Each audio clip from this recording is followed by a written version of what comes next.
Alright, so that is traditional Thermite, mixture of iron 3 oxide and aluminum. We don't have any magnesium. We've been using potassium permanganate and glycerin to have lots of fun, lots of destruction. What I'm curious about though is, since it's metallic, will it arc inside of a microwave? And if so, will those individual arcs actually set off the reaction? I don't know, but I do know that's a lot of Thermite going in there.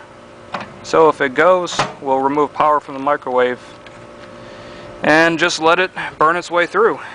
Popcorn, potato, or pizza? I'm gonna say baked potato. Potato it is.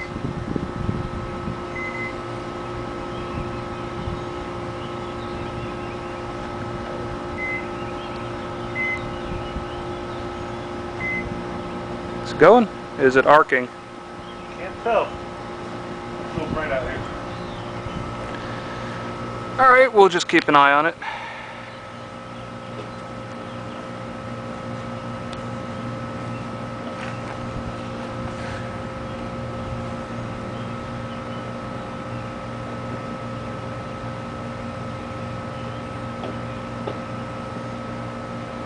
I do hear some activity. I think it's just it bumping into the...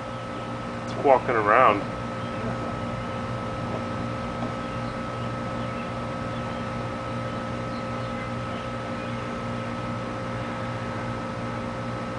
Alright, I'm gonna say no arcing is taking place. I probably would have heard it.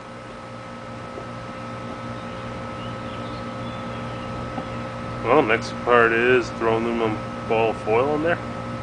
Yeah, let's add some aluminum scraps to the top of it.